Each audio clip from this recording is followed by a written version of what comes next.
Hey guys, Cassie here from Anchored by Books, and today I'm going to go over some of the top books I've read so far this year. So these are in no particular order. I'm just going to grab them as I have them here on my shelf. First, I have the first two books in the Lux series by Jennifer L. Armentrout.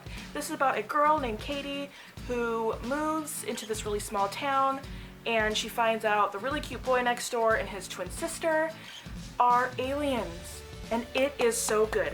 I love the writing in this book. It is so easy to fly through, like it feels like I'm just talking to a friend. And another cool thing about this is that Katie is a book blogger. So even though I'm not a blogger, I do make videos about books, so I feel like that's super relatable to me, and I really love this series. This is a bind-up of the first two books, Obsidian and Onyx. Then I'm about halfway through the third book, which is Opal. And this is a 5-book series. And I know some people think that Damien is a huge jerk, but I must say, I love him. Team Damien Black all the way. I love him. I think he's great. Next is a book I've mentioned a lot on my channel, and this is The Madman's Daughter by Megan Shepherd. This book, I read it back in like January or February. I literally think about it all the time. It is so good. It is so creepy. So, The Madman's Daughter is a retelling of H.G. Wells' novel, The Island of Dr. Moreau, and this book is basically about, it's kind of like an historical fiction, about a 17-year-old girl named Juliet.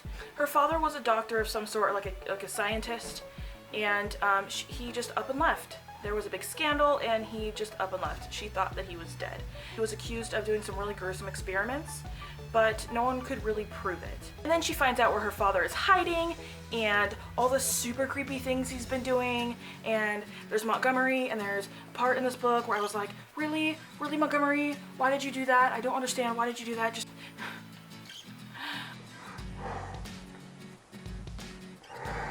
I just love this book so much. Oh, the dad is so creepy. He does some really creepy things, and I seriously can't even form words about how creepy and awesome this book is. This is the first book in a trilogy. Next is the first two books in another trilogy I've mentioned a ton on my channel. This is the Defy, the first two books in the Defy trilogy by Sarah B. Larson. The first book, Defy, and the second book, Ignite.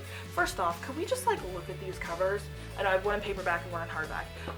Like super gorgeous, and then the third book, Endure, comes out this December, and I'm so excited to see what happens. I can't even put my words around it. This follows our main character, Alex. Alex and her brother's parents were killed when they were very young, so she kind of had a choice. She could either present herself as a woman and go into, basically in this kingdom, women are used to have children, and that's about it. So she could do that, or she could chop all her hair off and disguise herself as part of the king's guard, which she does. So her and her brother go into the kingdom, and they train and train and train, and she ends up becoming a part of the king's guard. But everyone thinks that she's a boy. So it kind of goes from there, and some things go down. There's lots of magic in this book, which I find really great. One of my favorite parts of this book is probably the magic. I found the magic very cool. And this does have a love triangle in it, which the first book didn't bother me. The second book, it kind of annoyed me, because it's like, really, why is this a hard decision? I don't understand this is a hard decision. I feel like your actual true love is just laid out in front of you, and you're just like, I don't know what to do. But for some reason, I can't get these books out of my head. So I'm looking forward to the third one in this trilogy. Next is We Were Liars by E. Lockhart. I'm not going to tell you anything about this book, because I feel like the best way to go into this book is blind, just like everyone else has said on Booktube. This book made me cry real, genuine tears. It is super short, but this book is beautiful. It is heartbreaking, it makes you think, it makes you second guess everything you thought. It is unbelievable. I still have yet to read anything else by E. Lockhart, but I must say this book, I think, has pretty much made me an auto-buy author for her. I'll just read to you what it says on the back. We are Sinclairs. No one is needy. No one is wrong. We live, at least in the summertime, on a private island off the coast of Massachusetts. Perhaps that is all you need to know. Except that some of us are liars. All the feels. I need to reread this book soon. I've already read this. I physically read it once. I listened to the audiobook once, and I feel like it's about time to reread it again because I love it that much. Next is a book I pretty much mentioned in every single video, maybe someday by Colleen Hoover. This is about a girl named Sydney whose boyfriend is cheating on her with her best friend / roommate, and she moves in with this boy across the way named Ridge. And they end up writing music together, and it's a beautiful story, and Ridge is my fictional boyfriend, and I love him so much, and he's mine, so nobody try to take him. I'm sorry, Christopher, I love you, but Ridge, I said that so fast. I'm so sorry. I did a review for this book and I'll leave it down below. And last but not least is Red Queen by Victoria Aveyard.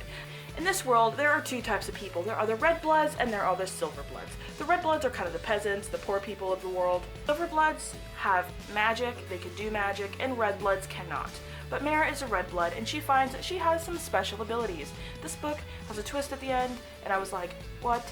I don't know why I didn't see it coming. I couldn't believe it. I could not see it coming. The second book, The Glass Sword, comes out in February of next year. I want it now. I want it now. Please give it to me now. Can I have it? Can you just give it to me right now? And then I know there's a novella that literally just came out September 1st called The Queen's Song, which I did buy, but I have yet to read. This cover is gorgeous. There is a slight love triangle in this, but then at the end of the book, everything is thrown out of whack and you're like, yes, because the man I want her with, she gets to have, but it's kind of confusing. Mare is just such a great character, and I love when she gets to find herself in this book, and I can't even imagine what I don't know if this is a trilogy or a series, but I seriously can't even imagine what the rest of the books are going to be because this one was so good. I went to go read, look at the inside, and I put the dust jacket on upside down, so the book is upside down. That was a really bad description of Red Queen. I'll just leave all the Goodreads for all of these books that I mentioned because I'm really not good at giving you a summary about what these books are about.